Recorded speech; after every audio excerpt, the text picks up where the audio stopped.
Nice. So we're rolling right now. Okay, you are cool. officially the youngest person I've ever had on my podcast. No way. Yeah. Here, move the mic right up to your face. I'm just allowed to drink alcohol now. Oh, that's right. You're 21. Yeah, in the last 2 months. Yeah. Wow. Exciting stuff. Dude. It's a freeing feeling. Dude, I have so many questions for you because at 21, what is this like? It's a dream. I mean, I didn't have this dream until I turned 18. I didn't start acting until my junior year of high school. I didn't get an agent until my senior year of high school.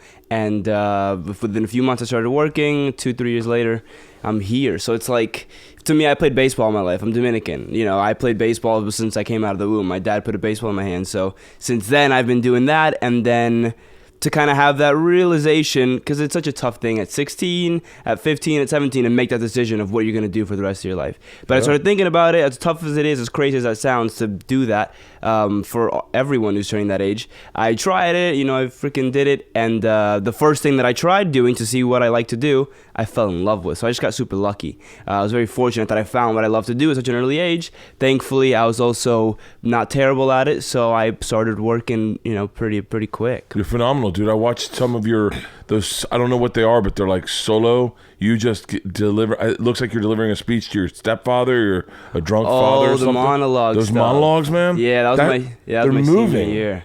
Thank you. That's so nice of you. Thank you. That was a competition that I did here in LA. It was my senior year of high school. I just started acting like maybe 7-8 months before that. And I found this monologue. I did this competition. My acting teacher sort of brought me to this competition. And 1,100 kids in LA, all high schoolers, only high schoolers allowed, audition for it with a monologue. You get through a certain few rounds. And once you get through the rounds, there's 2 winners. And you get to perform in front of the Walt Disney Concert Hall in front of 2,000 people that day, like a few months after you audition. So it's like, that was the most nervous I've been, because it's such a dramatic thing you got to go through in the place you want to be for it. And I kept slipping in and out of focus, and literally moments before I walked on stage, I didn't have it in me to actually go up there and try and be real with it. I would have to pretend, and whatever, it's acting, and so it gets touchy. I don't want to sound like a douchebag, but it's you wanna feel real when you go out there. You wanna feel anger if you're gonna play anger, and I'd been in it all day. I'd been stewing in it, mad, and I create this world around me where my dad's this asshole, and this is what I am. This is my life, and I kept slipping in and out where I'm like, no, you're actually just going to go perform in front of 2,000 people. In reality, and then this fake world that I've created. Kept slipping in and out of, and so that was so nerve-wracking where I'm like, fuck, I'm going to go out there and look like an idiot who's trying to pretend to be all angry. Thankfully, by the time I got out there, I felt really angry. So you murdered it. I watched it. I act, but I'm not an actor. I just do it for a check. I just do it. I do it because when I started this business, it was set up that was the goal. There were not all these alternatives as a comic. You got a sitcom. That was it. That's how you're going to make big bucks. You weren't going to make it touring. And then that was it. They even dissuaded me away from being a host. I had my own late night talk show when I first started. Really? And they dissuaded me. They're like, dude, you don't want to do that shit. And then, so you always acted. And I didn't really enjoy it a ton. I liked stand-up. And now the business has shifted where it's I don't know if I would act. I definitely wouldn't act on something I didn't write, Yeah. But, so you were born in the Bronx? Yeah, I was born in the Bronx, in the Washington Because I want to get to Florida, because I grew up in Florida. Did you? Yeah, that's why when 407 came up, I went Winter Park. I was like, it's got to be someone else. Oh, really? Yeah, that's why I said Winter Park. I'm like, why did he just bring up where I used to live? I was so thrown. I was like, okay. Yeah. So because you know the area. Yeah, of course. Yeah. So grew up in the Bronx and then came down to Florida. I read that and immediately I thought West Palm. I thought that's where your family moved. No, we went to Winter Park, Florida. I'm amazed. Yeah. We went from New York City, a bunch of Dominicans in the Bronx, and my family didn't want me to go to school out there. They hated the cold because we didn't live in a good area. We didn't have a lot of money. We lived in the projects in New York. What's that like? I mean, it's. How old were you when you moved? I was young, but we moved to just a different project housing community in Florida, so it wasn't like we stepped up or anything. But it was. I mean, it's not. I'm lucky. I was never unhappy as a kid. Never. Yeah. I can never say that. Sometimes we didn't have enough money to keep the lights on certain days and weeks. Sometimes we didn't, couldn't. I've always had food in my stomach. I always had that. I always had a roof over my head, which is great. But my mom would work 2 jobs. I would stay at home alone. We had to make ends meet, whatever. But it's not a fun place to live. I tried staying kind of away from that environment. My mom tried keeping me away from that environment just because. Brothers and sisters? No, just me. So just me and my mom. Yeah. And so we Where's did. Where's your dad, in Dominican Republic? No, he moved with us. He was in New York City, moved with us down to Florida. They split up like within a year of us getting there, if I remember correctly. Yeah, within like pre-K they split up. Me and my mom moved all around. We moved back to Pennsylvania for a little bit. Harrisburg, we moved within some family. We moved back down to Florida. I hit 7 different schools before 3rd grade. We were just moving.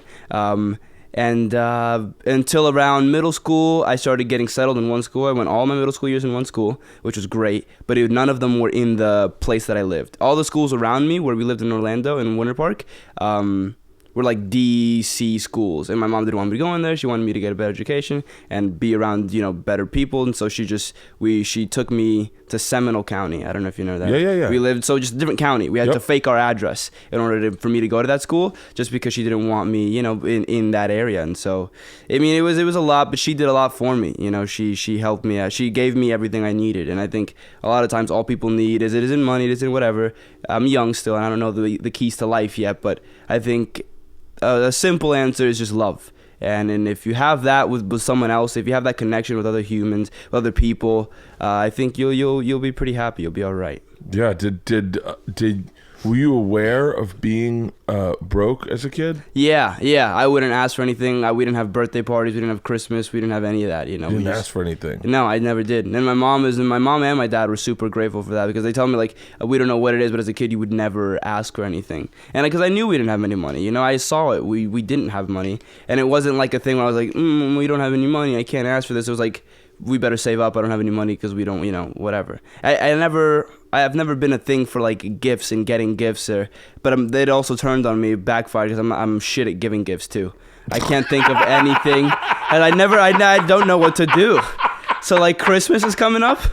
Oh, that's so fucking funny. I don't know what to do. So funny. My girlfriend, we've been together 9 months. I love her, and I don't know what to get her. I've been asking like all my friends, like, what are you guys getting? What are you guys getting? What are you guys getting? I have no idea. Oh, dude, we'll figure that out by the end of this. Yeah, please. We'll bring Leanne in here, my wife. Yeah, please. I'm telling you, man. How old's your girlfriend? She's 20. 20? Yeah. I got 5 months on her. She's turned 21 in February. Did you meet her out here? Yeah. I met her out here. She's an actress too. Nice. And so what were your plans after high school? Were you sitting there like 9th grade, 10th grade? I was sitting there fucked is what I was sitting there. I didn't know what to do. My freshman year, I played baseball.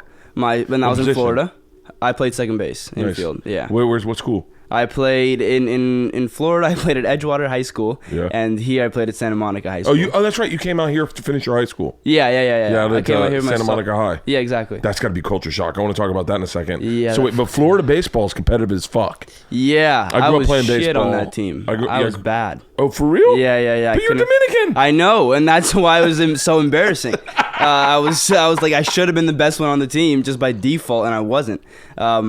I was like, growing up in Little League, I was the man. You wanted someone to lead off your team, you put Rhenzy there, he's getting on base. Yeah. You want that middle infield locked down, you put me in because I'm locking it down. And I carried that confidence with me right into high school, and that did not work out for me. It was terrible. I was normally the fastest kid on the team. I was like middle of the pack. I couldn't throw for shit. My arm was so weak, and I couldn't hit for nothing. And so it was terrible.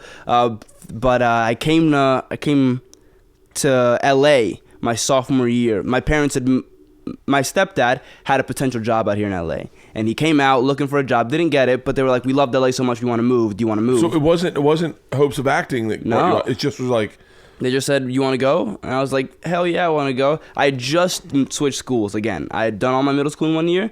My mom met my stepdad, who had a little more money thing. He's the one that made this whole trip happen, this whole LA thing. And so we went from my school to Edgewater, which were 2 different counties, so I didn't know anyone at Edgewater. I had just gotten there. My best friend who I'd made that year was leaving sophomore year as well. So I was like, hell yeah, let's get the hell out of here. Let's go to L.A. Yeah. We went to L.A. I joined the baseball team, and again, I'm not so great. I barely even make the team. I shouldn't have made the team, but one of the coaches, shout out to Tony Todd, he helped me out because he saw me, he loved me. He was like, no. I go up to him, I'm like, hey, like, is there any way that, like, I saw the list and I wasn't on it. It was like 10 kids on the list. I was like, oh, come on, I did the tryout. But I was like, anyway, he goes, what do you mean you didn't make the team? And I was like, oh, dude, like, it had happened, but anyway, I didn't make the team. But anyway, I could help out, I just wanted to be a part of something. And he's like, you coming to practice today? You come practice. Come over here. It's 3 p.m. Do a thing. I was like, oh, okay, cool. And I like got my shit and I went over to the park at 3 and I did the tryout and I got a couple hits and I fielded very well. I had like the best, not the best try, but I had a good little tryout there. Yeah. And so they got me on the team, whatever I'm on now. And I started getting better. I started really putting in work. I started staying 3-4 hours after practice to where you can't see the ball anymore, type of thing. With me and my I guess I call him my brother now, Wilder. Me and my best friend. That's where we met. And then by my junior year, I'd gotten much better. Had a hell of an arm. I still can throw harder than I used to. But I didn't like love the sport. I didn't love it. I didn't want to spend the rest of my life doing it. I'd spend my whole life doing it. But I didn't want to keep doing it, so I started looking like, what am I gonna do? What can I do? Like in LA, it's not so. I think in the back of my head, I've always wanted to act. In Florida, there's no way in hell I was gonna act. Yeah. There's just socially, you'd be dead. Nobody wants to. Oh, what are you? Can't even the things that they'd say. You can't say them. I'll say them. Yeah. Everyone just call you gay. Yeah. I mean, when I was a kid, if you said you wanted to act, they were like, huh? Yeah. I thought you liked girls, and you're like, no. That's just real. No, that's how it is. I understand I understand you're a lot younger than I am, and the wokeness that rides on someone like your shoulders to make sure you say the right thing and don't say the wrong thing. But there's a reality in life also, and you can't ignore that reality. Right. It's like when you coming out here, and I'm curious to know. Coming out here as a young Dominican kid, where the predominant, my best friend's Cuban. Okay. And when he came out here, he was like blown away that no Cuban guy, in Florida, you know how Cuban Florida is. Right. And he had everyone was Mexican.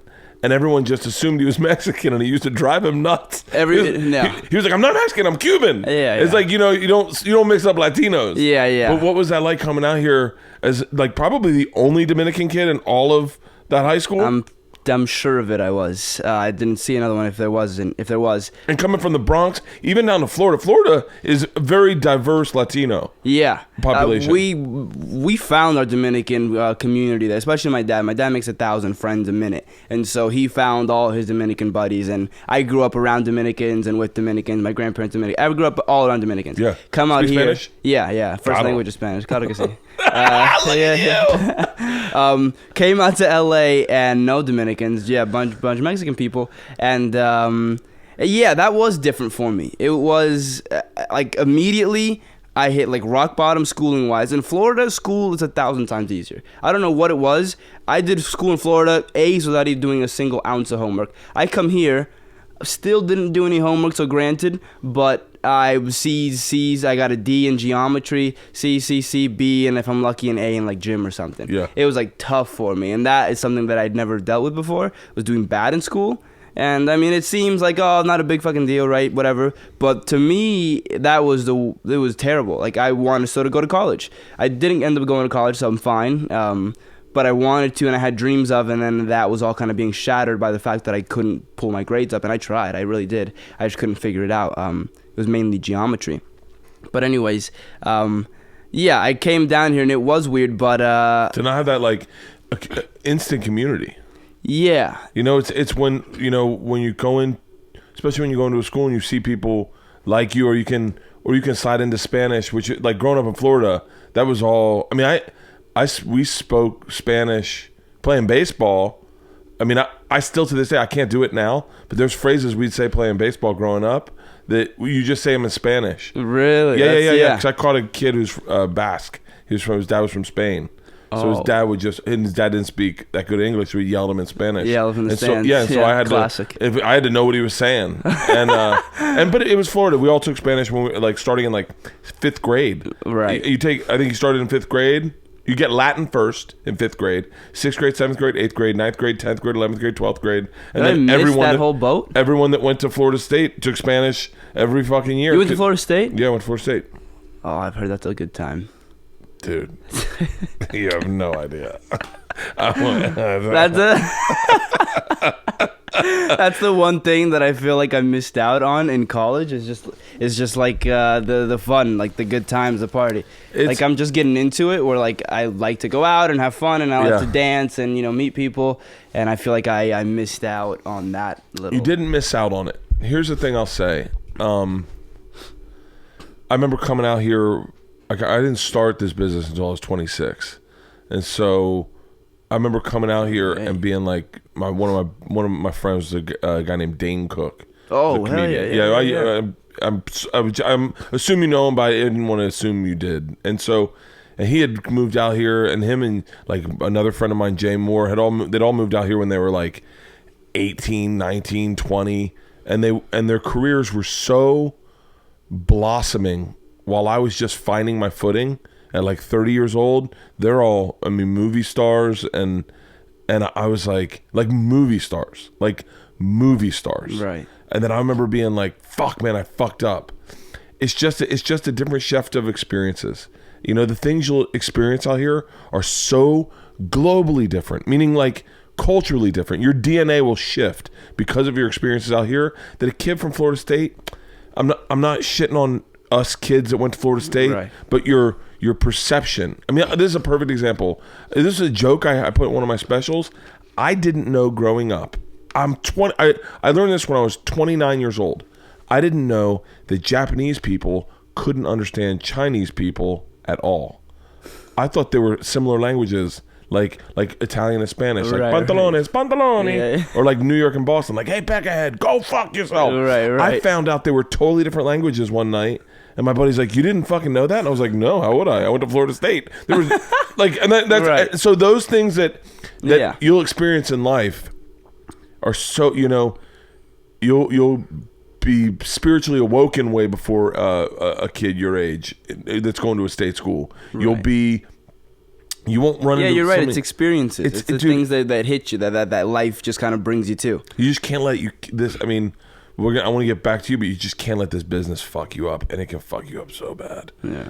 Dude, I'm 46, and there's times where I've been sitting in that chair right there, just hand in my head, going, the fuck am I doing? Like, I'm putting all my emotions in everyone else's hands. I'm putting my career in someone else's hands. It's really, it really is it can be a mind fuck.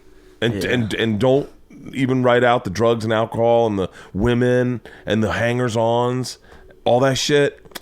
But anyway, not to like depress you about the business. No. But this is good. I need to hear it. But so then you just started acting straight up out of Santa Monica High School? Yeah. My junior year, I did a play, House of Blue Leaves, and it actually worked out for me because I did the audition and I thought it was pretty decent.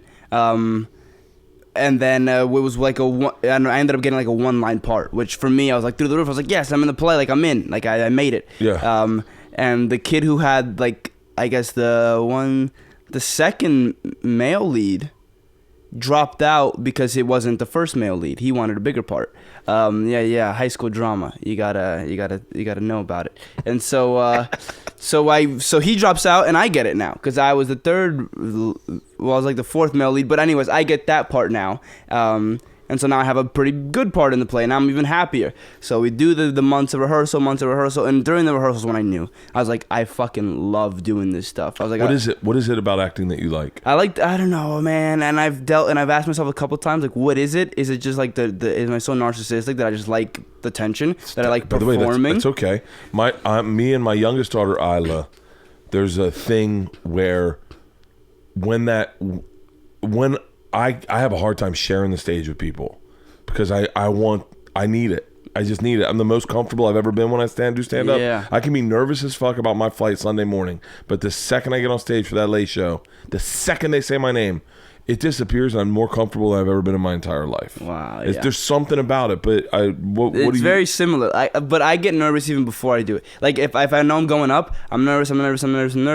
Once I'm on there, once I'm doing it, all that fades, and then and then this is like my world, and I have this platform to take people on a journey somewhere, and it's kind of like this opportunity to here you go, we are listening, do what you're gonna do. And it's that kind of, I think performing in general, if I can go do a karaoke in front of 7 of my friends, I'm just as happy if I'm doing it in front of a camera, for a Marvel TV show. Like, I just love to perform. Thankfully, the Marvel thing pays a lot better than the karaoke does, so I do that. But it's it's being a part of something bigger in general that gets me going, and the fact that I get to perform, that it's people are listening to me, what I have to say and what I have to do. That stuff is exciting for me. So that it was doing that then I knew, and then when I got my first laughs on stage, I didn't even know it was funny. I'm sitting there crying about the loss of my wife who just blew up in the elevator. Very dark comedy we did for high school. Right. She blows up. I'm crying, and it's really the reaction going on between the lead and me, and I'm crying, and he's like, hey, it's gonna be okay, and going back and forth for like 3-4 pages, and they are anytime I sobbed, the louder I sobbed, the louder they laughed. So I started figuring that out, and like just getting those laughs, it was like euphoria to me, it was amazing, that feeling. And so then I knew, I was like, this is what I gotta do. I ended up doing the the musical that year too. And now the way it worked in high school, at least in mine, teacher plays favorites. And so at the beginning, I wasn't going to get a big part. I was going to get the one-line job, right? Because I didn't know. I didn't take any of the classes. I didn't do anything. Now that she knew who I was, she saw what I do, she gave me Scarecrow in The Wizard of Oz. And so right up that's to the top. That's a big role because that's physical. By the way, I just watched it. My daughter Isla was Professor Marvel and Oz. Professor Dr. Oz. Doctor, yeah. In the Doctor, that's she was Oz. Yeah. In Wizard of Oz, she was Oz, and then the I'm reading at the very beginning of the play. So I just watched that play. The Scarecrow. She was doing it. Yeah, she was doing it. She just did the play. Where? Right over around the corner. They do like a kids play. The kids at their school, and but yeah, that bitch was elbowing motherfuckers out of her way to steal us. I see a woman.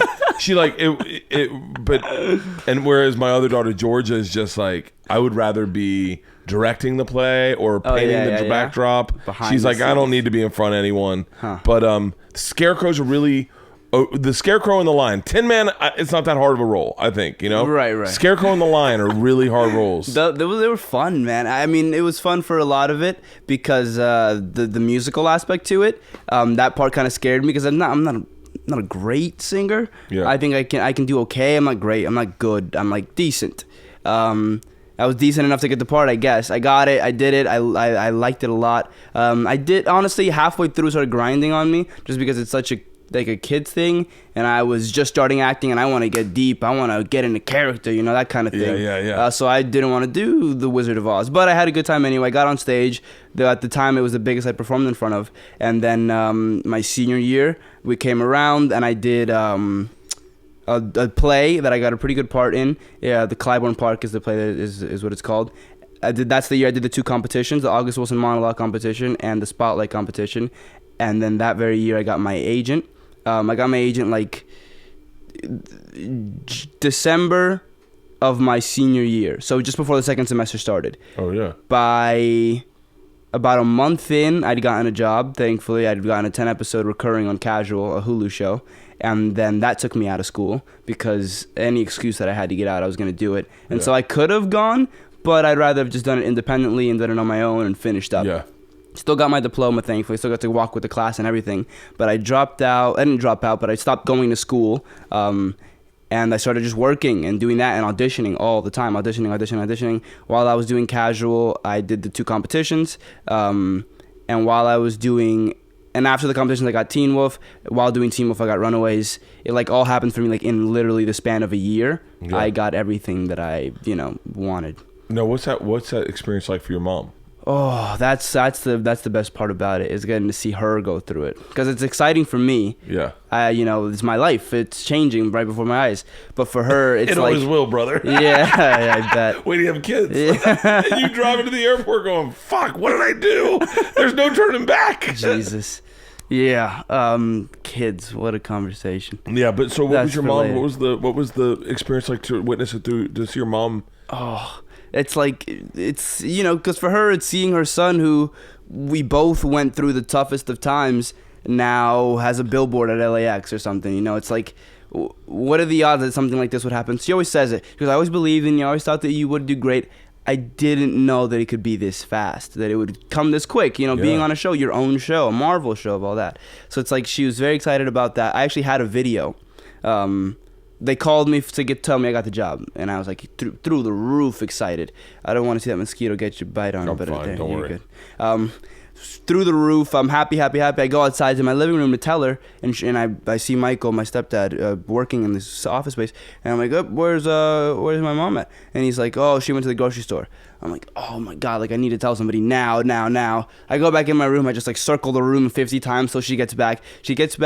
I said, set up a camera to capture her reaction in the doorway, and she opens the door with the groceries, sees me, drops all the things and says, you got it. Like I didn't even say a word. She like knew just by like the look on my face. We'd been waiting for like weeks about the call, and I'm just standing there like smiling, and she drops everything. You got it. Yeah, jumping up and down, laughing, like, you know, having a good old time. Had it on camera. Went to Europe, got my phone stolen. Video's gone forever. Upsettingly, that was probably like the worst 3 days I had in like 2018 was 2017 was those but yeah but that's a different story. But it's just amazing getting to see her son do, like, I just want my mom to be proud of me. I think in the end that's what a lot of kids want. If you have that love for your parent, you kind of want them to say, wow, look at you, I'm proud to be your mother, you know, that kind of thing.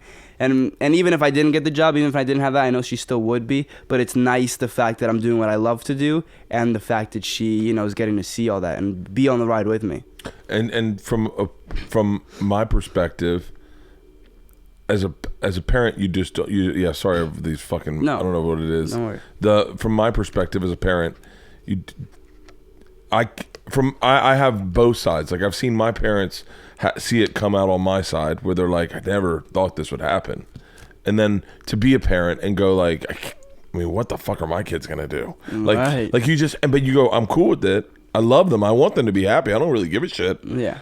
And to come from the Bronx to Orlando, and then all of a sudden, like, Hollywood must have been the furthest thing from your mom's. Like, what do you think Rhenzy's gonna do? Oh.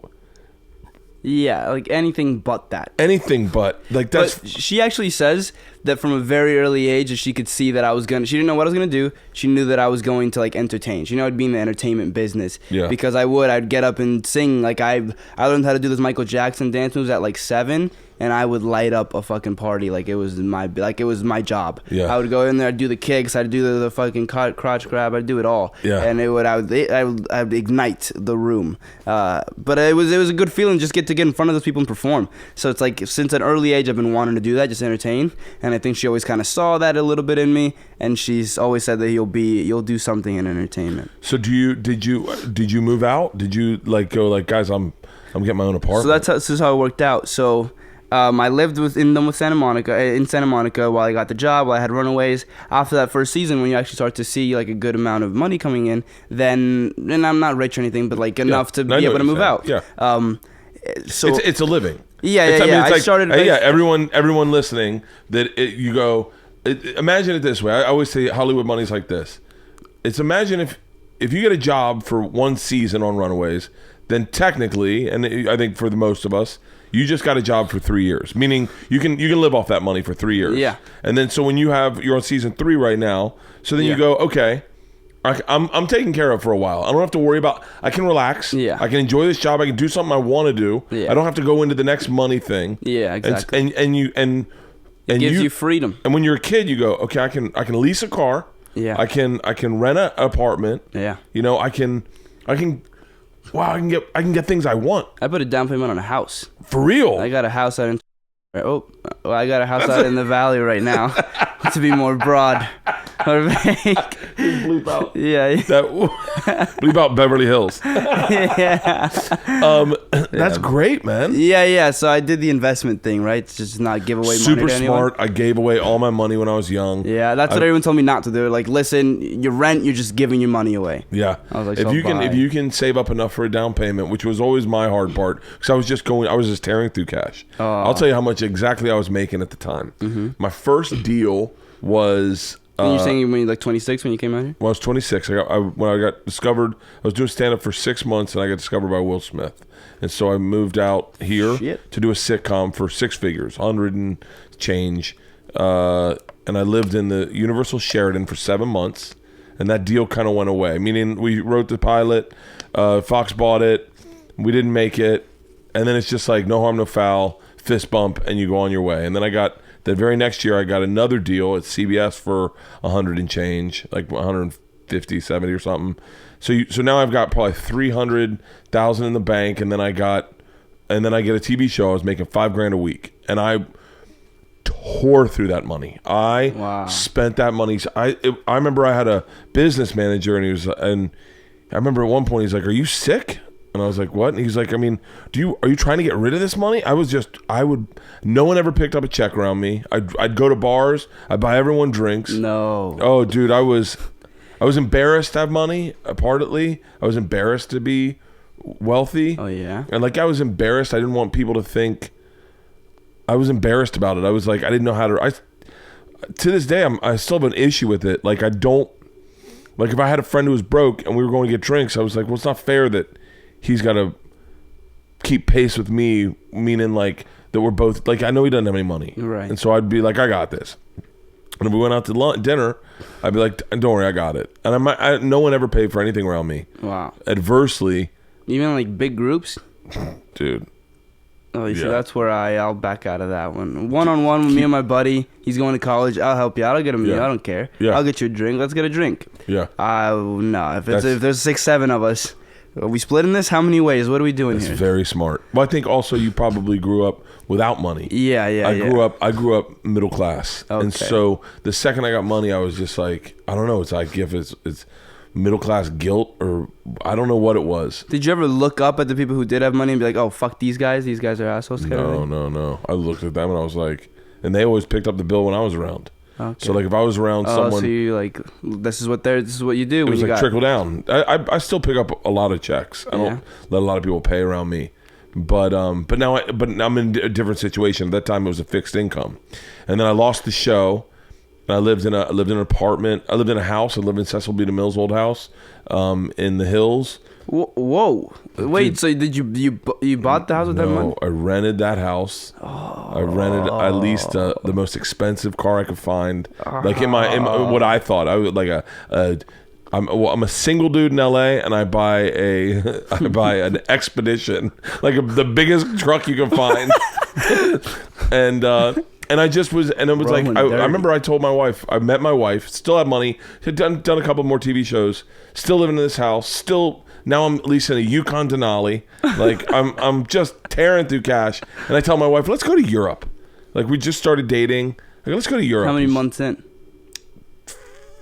Over 4, I'd say. Over 4, and how long did you want to spend in Europe with her? We're going for the weekend. Okay. I go, let's go to But you went to Europe for a weekend? Yeah. Jesus. Flew first class. Oh, you didn't give a fuck. You were rolling, baby. You were moving. Yeah, it was great. and then we got pregnant, and I was broke. Oh, no. I had no money. My fucking business manager called me and was like, hey, do you have any checks coming in? And I was like, no. And he goes, you're out of money. And called my dad. No. Did you not know? I know, dude. I didn't look at my. Let me tell you something I did that I pray to the Lord you never do. I would get my financials every month. I get like a package explaining my money, and I never opened them. It made me nervous to look at them. I never once opened them. And maybe I should start opening them. I gotcha. I listen. Advice taken. Dude, I don't get anything in the mail, but I don't really look at my bank accounts. I shouldn't even say that, because now someone's going to be like, oh, this dumb fuck. Nope. That is That is the number one thing. I remember telling my buddy is this comedian named Tom Segura, and he was don't like you know him. Come on, just I don't know him. I know of him. No, I'm joking.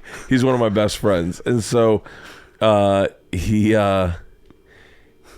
I remember we were driving to Sacramento to do a gig, and he was like talking about his finances and how he saves money and how he's putting money away, and he was making like $700 that weekend. I was making $1,000, and I was like, and I had all this money in the bank, and I was like, what are you talking about? I don't even worry about any of that shit. I don't worry about any of that shit. And then when I ran out of money, I called my dad, and my dad's like, it was like, I want to say it was the middle of the night, because I had called. It was the middle of the night in Florida, because my business manager called me to tell me, hey man, you're gonna be out of money. You know, we got to write a check to the IRS, and it's going to wipe you out, and you need a little extra money in there if you're going to survive. You're going to get by with anything. I called my dad. George is going to be born in a month. And I decided to take the month off and not work, because I was like, I want to be around for the birth of my daughter. And I called my dad, and I was like, hey, he was like, I think he was asleep or he was having a glass of wine. I go, I'm broke, and he started laughing so fucking hard. No way. And I said, what's so funny? And he goes, you're a man now. Now you're a man. And he hung up.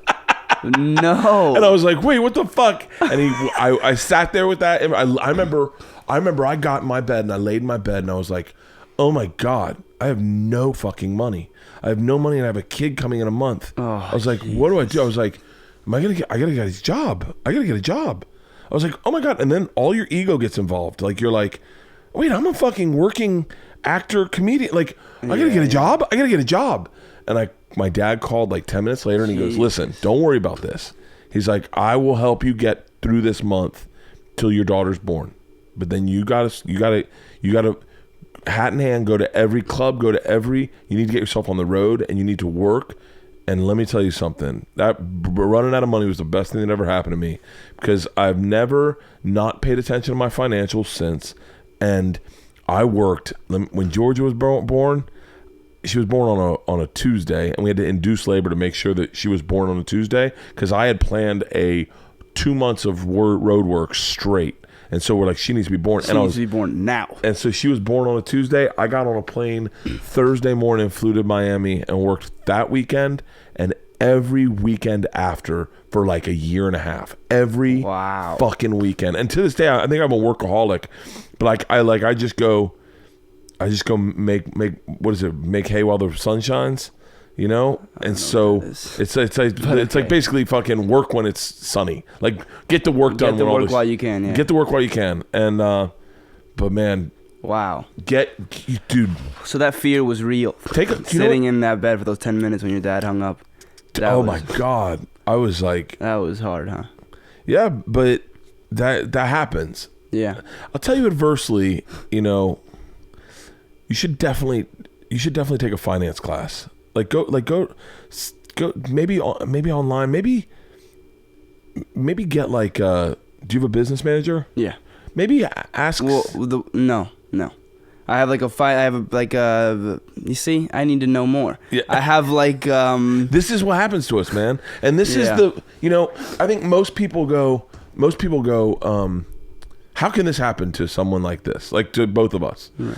Because they're listening right now and they go, I get a paycheck and I know where all that money goes. But it's different for us, because what happens for us is you get a lump sum. You get so much money at once that if we did what the regular person did, where you just put it in a bank account, we would be fucking up. So what you need is someone to start an LLC for you. You can't just go and start an LLC. I have that. Yeah. You need someone to start an LLC for you. I'm saying to the people listening. Okay. We need people to set up an LLC, find the loopholes for our taxes where they go, hey, look, we're going to lease this car through your company, and all the things. So all of a sudden it's like, and then when you get a windfall of money, you're like, okay. Why don't I lease my car through my company? Sometimes it's not. It used to be that way. It's not as easy as it is. Okay. It's not as easy as it was. Yeah. It used to be like back in the day, you just set up an LLC, you came up with the name of a company, and your company leased the car, and it was like a thing. Now it's like you got to prove that your company uses the car. It's like, I do use my car. it's you know what? I'll tell you what. I'll talk to my business guy today and see if, and I'll have him give you a call if you want and talk you through stuff. But if you took a finance class, like just a simple finance class, like my buddy Tom is one of the smartest financial guys I know. Ever. Now his dad's a financial guy, so he kind of got it through him, right. and it was ingrained in him to make sure you're tracking all your money. And I remember Tom being like, "Are you investing in your retirement?" Tom was like 26, and I was like, "I don't know, dude. I'm 30. What the fuck do you care about retirement for?" Right. And man, Tom is taken care of financially. Yeah. I mean, he also makes it fucking. That's what I meant to say. Whatever that guy is, I have him. The guy who's putting the stuff into my retirement. Yeah. Retirement and short-term investments. Yeah. That was the most like exciting meeting I've ever been to. He was like telling me about all the money I'm making. I'm like, you tell me I can make money if I just give you money. I make more money at the end of the year. He goes, that's how it works. Yeah. I'm like, I love this shit. Let's put as much in as I can now, and let's just make it. Yeah. It's exciting. Like talking about I don't know. I like to get the money. But once I get it, I put it in the bank account, and I don't spend a lot. And I'm not a big spender. I live very comfortably, and I pay for my mortgage thing, and that's it. And I don't pay for anything else really. I go have a fun at a Laker game every now and then. Like I enjoy my money, but I'm not spending it crazy or anything. Yeah. But if you can not get caught up with like keeping up with other people, like that's very like all my friends buy Porsches. And I'm like, it's not me. It's not what I'm into. Yeah. I don't mind a nice car. Like I don't mind having a nice car, but I don't need. Yeah. I have the show. I do what I do. I have a $20-something thousand, I financed the car. A used car I got from 2016. Still, it's very nice. I love my car. Yeah. Nice little BMW, and it's nice. It's a nice car. It's not $50,000. I'm chilling. It sounds like you got your head screwed on straight with money. I wouldn't. I don't like to spend a lot. I was a nightmare, dude. I feel uncomfortable spending a lot. Oh. Because I never get. It's like that's not. It becomes an addiction. Sometimes it feels good when you just drop a big check. Oh shit! It's like, oh dude, I don't even get me started. Oh, I do. Yeah. Shopping was an addiction, to me. I like buying stuff. It was almost like, because I have a little bit of a junkie mentality of and to this day I'll get on Amazon and just start scrolling and just be like, fuck it. Yeah. Oh, dude. And then it's so. Wait, did you think? Here's the question I wanted to ask you when I first knew we were gonna sit down. I was like, when I was 26, 27, probably had the most instant success, most change of life ever. Yeah. And I remember being on Franklin and Gower in my truck listening to Ja Rule in a Jason William King's jersey, and I was like, I don't think I'm that happy. Oh really? Yeah. Do you love it? Is it everything you thought it would be? I do love it. I'm very happy. That's the thing. I feel like before I got into it, I had a conversation with myself, and I was like, you're not going to be happy if you got to keep the people that you love around you. If you do this thing, if you go on this journey with the people that you love around you, you'll be happy. Yeah. And so far I have been. I've kept my family close, and I've kept my best friends very close and near to me, where I can have a good time doing nothing. They don't care if I get the movie or not, Yeah. But I care, and they want me to, of course. They're supporting me, but it's like, I think I keep that core group around me. And then I guess that's cliche. Everybody says that, right? You keep the close people around you and you'll be good. But that is how I feel. I experience my journey with them. If I was doing this alone, I don't think I would be happy. I think that the fact that I have people who truly do love me and they're seeing me grow, that makes me feel better seeing my mom know that I got the job than me getting the call that I got the job. Because it's like, I don't know what it is. Maybe it's the fact that there in front of me is this showing of how much love she has for me. It just in knowing that something good happened to me, she is through the roof, and that's what I love. I love that feeling of, wow, someone cares about me, And if you don't have that, then I feel like you'll be like, fuck, what am I doing here? But I have that, thankfully, and then I'm good, and I'm still like. This I feel like is the beginning for me. Oh, I I definitely think it is. For those listening, we should talk about the Runaways. Yeah. You're inarguably the lead. It's about you, kind of. It's your journey. I'm and by the way, I won't let you agree with that. Because I wouldn't want anyone else to go, well, I see myself as the lead, because I think you guys all have your own great stories. But when you look at the poster, you're standing in front. When you look at the comic book, and you're the one that gets the group back together. You're the one that brings everyone back together to fix things. Everyone's got their own. Everyone's split up. Tell everyone, if you can, a little backstory about the story, about your role, about what your job in as you see it in Runaways is. Yeah. So Runaways is kind of these 6 teenagers, rich kids, kind of grew up together and they're friends, and then something terrible happens in their friend group and they all kind of disband, and that's when we pick up the show. It's like years later, and so we pick up on like the 2-year anniversary of them having disbanded because of a death that happens in the group. And then Alex sort of feels that's your character. My character is Alex Wilder. He's like this really smart kid, but he's kind of lonely. He doesn't have any friends. He's kind of this loner kid. He plays video games all the time, and he kind of just wants his friends back. And so he decides, you know what, with like there's a little bit of push from his dad and his parents, like, you know, go get your friends again. He goes and tries and, you know, rekindles that relationship, or regroup them, better said. And when they do, they sort of stumble across their parents doing this weird ritual thing where they're pretty sure someone got murdered. And so it kind of poses the question of what happens, and it takes place in the Marvel universe, so it kind of poses the question of what happens when you find out that your parents are supervillains, and kind of the journey that you have to go on of like, is this really happening? What is happening really?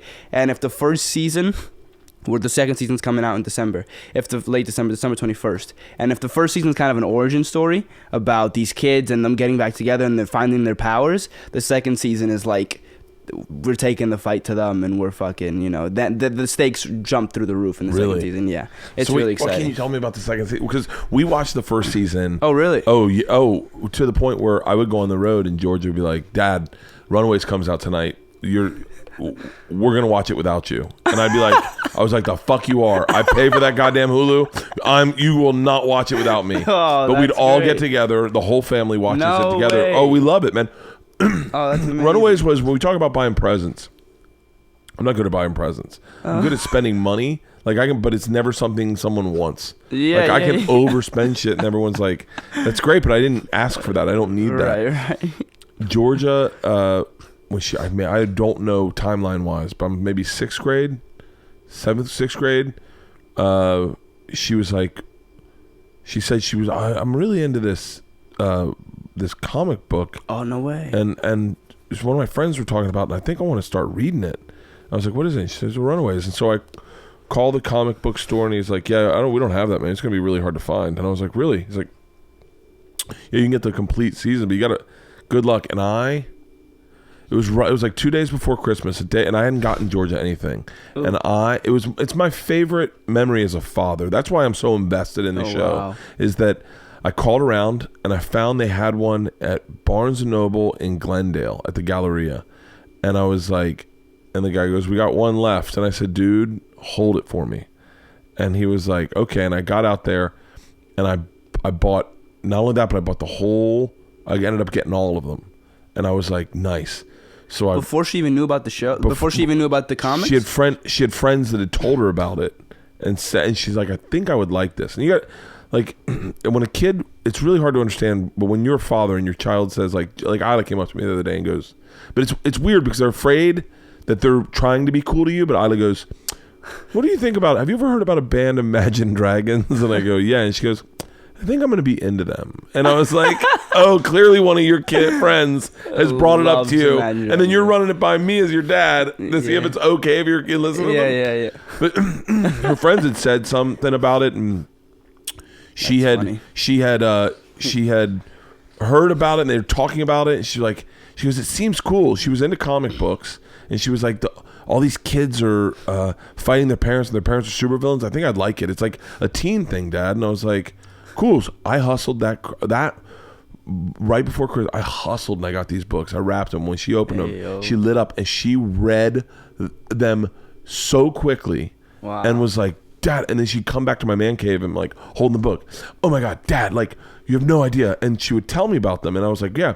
Then we find out it's coming. She's like, Dad, it's coming out on as a TV show. I'm like, shut up. No way. And it was cool because like it was comics. A lot of comic guys are comic book dudes. Yeah. Stand-up comics are comic book guys. Oh, I didn't know that. Oh my God, it's like massive. It's massive.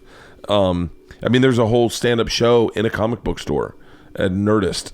Really? Yeah, and so I had no idea.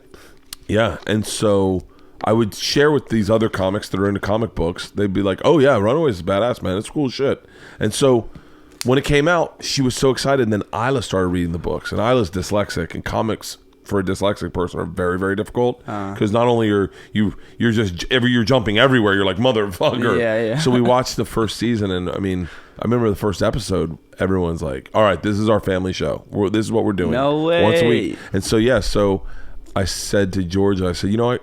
I'm going to reach out," because I had a publicist. I was like, I'm going to reach out and see if I can get some of them to help them promote the season and just share it with other families. Like, because a lot of people that listen have kids, and they're like, "Oh, it'd be a cool thing for me and my kids to watch." Yeah, please. And so, watch. and it spread the word. And so, have you seen the trailer for the new season? Yeah. Oh yeah. Come on, bro. So Dude, so then the day the trailer came out, you were there. No, Georgia came back and my trailer for the new Runaways is out. And I was like, okay, let's watch it.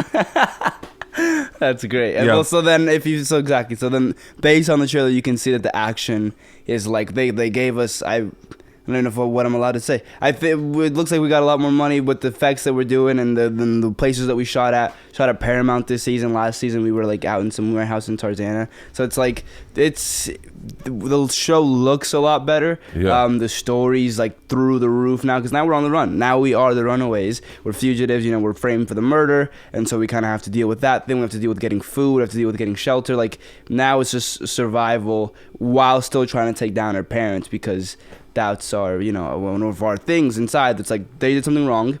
They think that they're gonna go unchecked. Fuck that. We're gonna get them. Watching you versus your dad is really fascinating. Oh yeah. Yeah, because I think every kid's got this like time to stand up to my dad type thing. Every boy, as you become a man, and it's an interesting journey to watch you because your dad is played by a fucking badass. Yeah. He's Ryan. A scary dude. Yeah. And he just spoiler alert to those of you listening about season 1, but you find out he's got a really storied past in South LA. Yeah. And so that's it's been the whole world that his son didn't even know about. That he's keeping from him.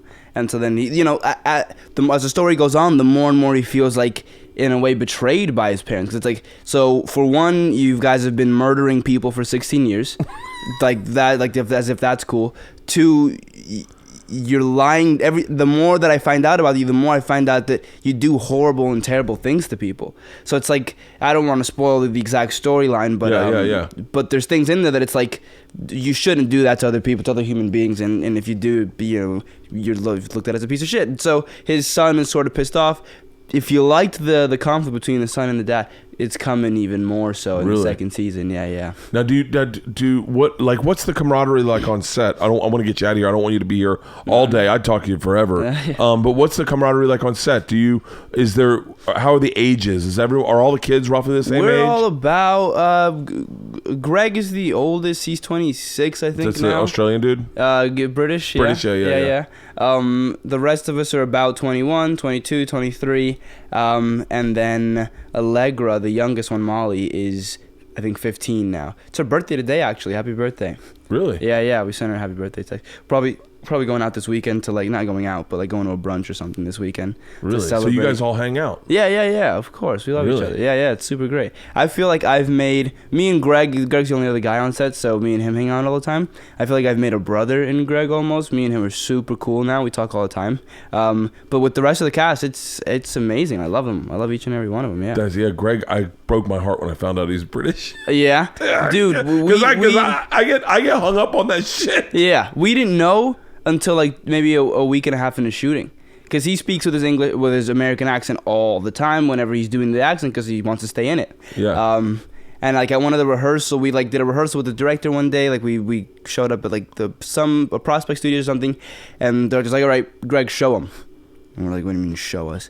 And he starts talking in this British accent, and we think it's a joke. We're like, "Ah ha ha, very funny." And he's like, "No, seriously, this is how I talk." I'm like, "You are fucking kidding me!" For 2 weeks, you just been talking in American the entire time. You didn't want to tell us. Yeah. And my friends had been asking me because I told them, Wizards Waverly Place, Greg's on the show, and they're like, "Oh my God, isn't he British?" I'm like, No. He played a British guy. He's actually American. Coming to find out, 2 weeks later, the guy's actually fucking British playing, and it freaked me out for sure. Yeah. You should have started speaking Spanish. This I normally I speak. Yeah. That would have been good, yeah. And so what about the parents? How much interaction do you guys have with the parents? Do you guys, because you guys seem to, most of your scenes are with you guys. Yeah, and it's been even more so in the second season because Really? now we're not even living with them. Before we had to share some scenes because we were there. Now we're not, and so I got to see them even less and less. But they're amazing as people. I love them. We got to spend some long nights together for some of those scenes, and they're great. I love each and every one of them. You know? Yeah. What's it like when you go and shoot on some of those locations where the houses are multi-million? Oh my God, you can't believe that people actually live in these things. Right. It's like I walked in the house that I lived in, Alex Wilde lives in. I'm like, how am I supposed to make this like how does teenagers live here? Like what? It's like a paradise, that place. It has this. You saw the house, so I don't need to explain it. In the very explain first it to episode. the people listening. It's how do you explain that? It's this huge mansion. It had Warhols in it, like original Warhol pieces. When we walked in, we had to take them down because they weren't allowed to use them. But like the type of people to have that kind of money, where it has this pool like way over, like you can't even see where the pool is in the backyard. You see this entire backyard and then this back house area, like I guess kind of like this actually, where it's this dope thing, but like massive. It's where you guys the first night I think you guys. I remember it really threw me off because I think. Greg's character had a cocktail. He was like pouring a cocktail, and I was like, in my head, I was like, well, yeah, that's definitely what I would have done in high school, but he's doing it so casual. I was like, how can you have scotch? Who can drink scotch when you're in high school? Yeah. A couple of times when we were drinking the hard alcohol, like I never got to, like not even pretend, but when they were doing it, I'm like, I would definitely be wincing at that. Like I wince now, and I just started drinking, so I wince now, but whatever. So yeah. We were teenagers, but it's cool that they kind of incorporated kind of some reality. Some reality of like it's drinking. Like Clueless. Clueless, you probably never saw it, but it was a great movie. It's a great movie. You should watch it. It's a great movie. It's a great movie because at one point they pass around the joint, and Alicia Silverstone says to her friend, "It's okay to take a hit, but you don't want to be like a stoner." Like, and I was like, "Yeah, that's how we feel." Like, it's like if weed goes around, yeah, take a hit, but don't make your life about it. Yeah. But yeah, those houses are just astronomical. Oh man, it's fun. It's fun to get to shoot in that because it's like you live like a king for a day. Yeah. What are those? What's a shoot schedule look like for you guys? We shoot like 6 months. 5.5 months, 12, 13, 14 hours a day, 5 days a week. 13 hours a day, 5 days a week. So you're on set 13 hours a day. I might, there's some episodes where I might get a couple days off, and like I thank the Lord because you just get so tired after a little bit. But I think in the second season there were 3 episodes where I didn't get a single day off. And any days that I did have off, they would like bring me in for something, or it was always something. But you start to like count your blessings any day you do get a day off because you're so tired. I love the job. I love going to work. I love doing it. Yeah, after so many hours, you just want to sleep. You know, you get home at 6 a.m. and you're like, Jesus Christ, I just want to go to bed. You go to bed, you wake up, you go right back to work for another 14 hours. Wow. So it's like, and then so you've been working from 6 p.m. to 6 a.m. All of a sudden next week, all right, now we need you coming in at 6 a.m. to go to 7 p.m. So it's like, it's brutal on the sleep schedule. That's what I learned how to like get my sleep in. 8 hours. I need my 8 hours every night. And sometimes you just can't get them because your sleep schedule is so fucked that you can't adjust. Yeah. But it's, you know, it's the game. That's what to do. What was I just gonna ask? What's fuck. God, I hate when your fucking brain does that. Yeah. Someone just did this to me yesterday. Are we doing a podcast? And someone was like, "Oh, I forgot what I was going to ask you." And then he started asking a different question. I was like, "That's not what you're going to ask me." And then he was like, "Oh, I know what it is." Yeah. Who was it? That was Brian. I don't know. Anyway, now what about when this is? By the way, what I was going to ask you. When you guys have time off, are you still auditioning? Are you trying to do other projects? Yeah, whenever it starts getting close to those last few months, then I'm auditioning. Really? I can't do anything at the beginning because they would start shooting by the time we're still shooting Runaways. But like towards the end of it, I do start auditioning. I like almost got like the best deal I could have gotten. I was literally finishing up Runaways, and I was up for like 2 pretty cool movies. Both of them fell through, but like it would have been perfect. Like I would have ended Runaways and within a week been working on another movie, which is like what I would. That's like my dream to like ideally, be working all the time on stuff that I really want to do. And so I guess I'm pretty close on another one right now, but that would, I don't know how much I'm able to talk about it, but it would be super cool. It would be actually, I could tell you like afterwards, but is that what you want to do? Do you want to do movies? Yeah. Do you like episodic? Do you like? I like it. I love it. The dreams that I had when I came here, when I started, was to be able to do whatever movie whenever I wanted with whoever I wanted. Yeah. So I want to be able to have that kind of power. So then let's put this in the universe, okay? Yeah. Right now, let's do this. Let's do right now. Let's do 30 years old and let's do 40 years old. What movie do you want to star in right now? Like your role, your character, your like. You can even say like I want to be like in a Die Hard. I want to be like an action hero. I want to do this or no, or you go like, did you see Kids? I want to play that, like in like that kind of stuff. What would you be your like dream scenario movie right now?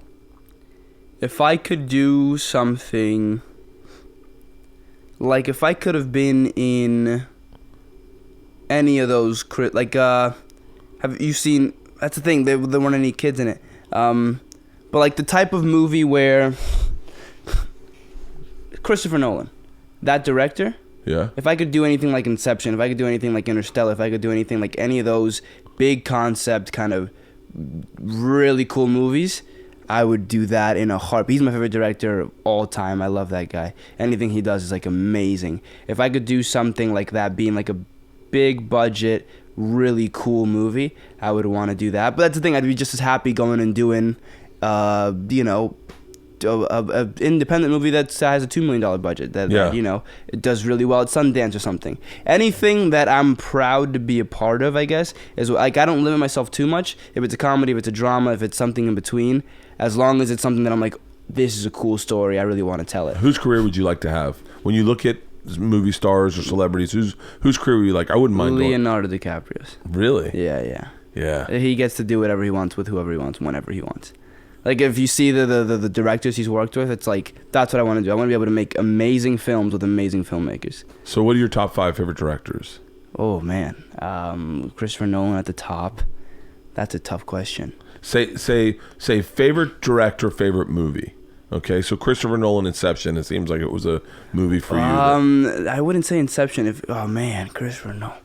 I would have to say, you see, I'm debating between The Prestige. That blew my mind when I saw it. Is that the one with the magicians? Yes. Dude, that fucking blew my mind. Wasn't that insane? That blew my fucking mind. That's Christopher Nolan. That's Christopher Nolan? Yeah. Hold on, what? I gotta look up Christopher Nolan. That dude's a beast. He did Interstellar. Is it sad that every time I hear the name Christopher Nolan, I think of Nolan Ryan, and I just shift over and think of something totally different? Yeah, it is. Christopher Robbins. Yeah. Christopher...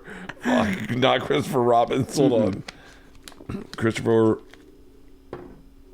Oh, it's not what I thought he looked like. He doesn't look like Nolan Ryan at all. Yeah. Okay, Christopher Nolan, The Dark Knight, Inception, Interstellar. He did Interstellar? Yeah. Dunkirk? Memento? He did Memento? Yeah, did you see Memento? Dude, Batman Begins, The Dark... Dude, Christopher Nolan's a badass. What a beast. I'm telling you, I don't understand. Like, he is my favorite director of all time. He just makes incredible films. So, yeah, like, if I could be in one of his movies, that's my ultimate dream, is to be in a movie like, one of his. Yeah. Scorsese. See, that's the thing. I guess... For whatever reason, Scorsese, when I saw Shutter Island, that shit blew my mind. Dude, that blew my mind too. So you like those mental thrillers almost? I think I like to watch those the most. I've never been in one. I don't know what it's like to be in one. To watch that shit fucking sends me to another planet. Can I tell you, this is going to sound so stupid. You probably never even seen it. Can I tell you what movie fucked me up for a week? Let's hear it. The Butterfly Effect. With I haven't seen it. Kutcher. Wait, what? Dude, it's the dumbest fucking movie, but that fucked me up. Dude, anything time travel, I lose my mind. Anything time travel. When was this made? It was, hold on, I'll read you the thing. It was probably 2000, it's got to be 2004. I mean... I need to see it. Is it on Netflix or something? Is there anything I can see it? No, it's like at the very beginning of Ashton Kutcher's career. And it was like when he was doing Punk'd, and then he was I think he funded or sold this movie, shot it, and it was really awesome. It really messed my head up. Really? I'm telling you, you got to watch The Butterfly Effect. It's probably gonna suck now when you're gonna watch it now and go like, Jesus Christ. I'll check it out. We'll see. College student Evan Treborn is affected with headaches so painful that he frequently blacks out. While unconscious, Evan is able to travel back in time to difficult moments in his childhood. He can also alter the past for friends like Kaylee, played by Amy Smart. That's how long ago it was Amy Smart was working. Not. I hope she doesn't listen to this podcast. Jeez. Who was molested by her father, Eric Stoltz. By changing the past, he dramatically alters the present, and Evan finds himself in a nightmarish alternative reality, including one where he's locked in prison. So he goes back to try to help his friends and fix their lives, and in doing so, fucks his life up. And so he's trying to, and so he's trying to, but dude, that movie blew my mind. I like the time travel movies. I really liked Midnight in Paris, and that's like a time travel movie, but not like... Is that the one, is that on the train? What's Midnight in Paris? God, is it sad that all my movie references, you probably weren't even born yet? What year were you born in? 97. Dude, I made the butterfly effect. I was robbing trains in Russia. I heard that story. Yeah. That shit's crazy. Is that all of that was true? The cop was at the end was like, fuck that bitch? Yeah. That's great, dude. Yeah. Fuck. I gotta take you out drinking one night now that you're 21. Yeah, hell yeah, I'm in. I'm not gonna be able to keep up, I'll tell you that. My friends make fun of me all the time. I get, I feel great. I'm feeling good, but I don't. There's no reason to black out. There's no reason to drink. I've never blacked out, and I don't want to black out. Yeah, just have a drink and enjoy it. Lighten up, and then go. Okay, I'm good. Yeah. That's what my wife does. My wife, we went out last night, and there's a bar by my house. My wife and I were like, we'll meet up with our friends. We'll go over there. We'll get barbecue. We'll have a drink. Get barbecue to bring back to the girls and their kids. We'll have a drink, 2 drinks, order the barbecue, and then bring it home. It was great. And then we get there, and some of my friends who we'll be doing a podcast with very soon are all actors and comedians, and the fucking night spun out of control. It's like I told my wife, I did a video on my Instagram, and I was like, I go, Omar's here. You gotta get the fuck out. Tone Bell's going in for surgery. We're partying. Great. And so we all, and then next thing you know, I'm in my third bar at 2 a.m, and me and my buddy are eating like we just made it rain. I got like 3 different sandwiches. And ran into a bunch of other people. It was just turned into a. Jeez. And so I love that you knew it. You saw it coming. You were like, oh. I walked in. My buddy Omar's. He's in Ray Donovan. He plays Cookie in Ray Donovan. Okay. And he's in a new movie right now, a new TV show. Right. He's a legit working actor. I think I know who you're talking about. Omar Dorsey. I'll show you. Good looking black guy. Yeah. Yeah. So I walk into the bar. By the way, I see those guys at the bar all the time. I walk in at the bar. And I see him. I'm walking in with my wife, and I see him, and I get behind my wife, and I start yelling because I said, there's only like 10 people in the bar, and he's in a group of 8 that fill up the bar, and I see him. I start yelling, and my wife's like, "What is going on?" And I start going, "Omar!" And then next thing you know, it was fucking yeah. It was rowdy. That's the fun part of Hollywood if you can keep that shit in check. Yeah. But if that shit gets out of control, it fucks your life up. Have you ever thought about doing stand up? I mean, like as a glance, like, oh, maybe I'll do but never really. Should try it. It would change your life. Yeah. Yeah. I mean, if I love to get laughs. That's a skill in and of itself to be able to write in the format of telling jokes. And stuff. I can already tell you one of your jokes. I grew up poor, and so adversely, I was never asked. I never asked for presents. I never asked for anything because we didn't have any money, and my parents were always grateful about that. The problem with that is I'm not good at giving presents because I look at people who want a present and go, "You selfish motherfucker! How dare you? Don't you realize that that's my money?" Like that's a fucking fun dude. As soon as you said that made me laugh so hard. That is funny. Yeah, you could No, it's the way you present it. It's the way you do it. If anything, you got to learn how to do that. I mean, I think plenty of lives are filled with. You should try an open mic. Write some material, try an open mic. You'll be great at stage presence. You'll be great on stage, but try it. Just try it. Find an open mic and just try it. Because if it's something you enjoy and if it's something you are feel that like acting, like, oh, this could be something, dude, at 21, you could change the fucking world. You could be the biggest movie star in the fucking world. It was fucking game changer. Yeah. Look at Chappelle. Chappelle started this at like Chappelle, 15. What a guy. Dude, he's the best. He's the best. The first joke he did on his last special is my favorite joke I've ever heard. How does it go? Kick her in the pussy. Oh, yeah. You never heard that joke? I'm so dope. I pull out punchlines and I write a joke around it. So I kicked her in the pussy. Yeah. Dude, that joke kills me. He's kills fucking, me since the beginning. I started watching him at a young age, like maybe when I shouldn't have been watching Chappelle. Yeah. I was like elementary school, and my cousins older than me were loving him. All his what was it, Killing Me Softly? Is that one of his specials? Yep, Killing Me Softly. All those early ones. Well, I don't know how early those are, but like those are specials. Oh my God, I was dying laughing since I can remember. Yeah. I saw him at a party the other day, like at a Netflix special or something. Not a special, but like a event they were holding, and I just like saw him from a distance, like in awe. I was like, Jesus Christ, this guy, this legend, is here tonight. Yeah. He's the best. He's like I always equivalent. And by the way, I mean guys like him, I think all of us in this business, myself, Rogan, Segura, Ari, Joey, all of us look at him and go, we're inspired by his writing. Like he's just so much fun to watch work because you watch him work and you go, I'm not writing enough. I got to write more. I need to fucking sit down and buckle down and write. And I always say running into him, because you run into him from time to time, it's like seeing a great white shark in the open, because it's like all of a sudden he just shows up and you're like, oh fuck, I forgot how famous you are, dude. He's the best. Yeah. Yeah, Leonardo DiCaprio would be a cool career to have. Oh, come on. Yeah, you kidding? The acclaim, I mean, he's lived his life the right way up until now. I mean, he hasn't, come out in any big scandals. Honestly, I don't know. With just like by sheer numbers, you'd think it sooner or later, but sheer numbers is right. Yeah, just by that alone, you'd think like something would have happened by now, or something ugly would have come out. Well, I think he probably was a good kid who was raised probably pretty right. Yeah, and he probably I'm sure he had fucked up times, but it was fucked up times that everyone was having at that age. Probably really young, and I know he was a little wild. I've heard what's his group called? And then they named this. He didn't name it himself. Apparently they call it the Pussy Posse. I swear to God, that was like the name like the media gave them, because they were just running rampant through New York. Their early 20s. Fuck. It's like the life of a young movie star who like made it. Titanic is, and then he said he's never experienced that level of fame, nor does he ever want to experience it again. That level of fame. I saw an interview once. Because it was insane. Do you get recognized?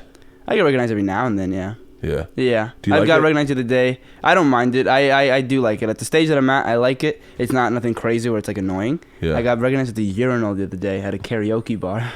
I was like, dude, give me a second. I'm trying to shake it out. Give me 3 seconds. I'll be right there, dude. What's your go-to karaoke song? Oh, I fuck it up. I go Gold Digger often. I try and do things that involve the crowd. If the people there know the song, it's gonna be so much more fun. Yeah. So I mean I can't sing all that well, but I can I have this presence and people love it and energy and they get up and dance. A lot of my friends has donned me the king of karaoke, and I take it proudly. It's probably better that my daughters aren't here, because my daughters are broken when it comes to celebrity. Like it almost makes them uncomfortable. That because someone that they know, they used to be a fan of the show Good Luck Charlie, and the dad came to a party of mine one time, and I was like, hey man, and this happens to me all the time, so I don't mind asking people for it, but I know that because I know it doesn't bother me, but I go, hey man, my daughters are huge fans. Do you mind if I bring them over and just introduce you? I want to see the look on their faces. And he's yeah, fine. So I go and bring them over. I go, girls, come here. I want to meet my friend Eric. I think his name's Eric. I go, won't you meet my friend Eric? And he was like, how you girls doing? And they're like, good. And I was like, he's like, so you guys having a fun time? Happy for your dad? And they're like, yeah.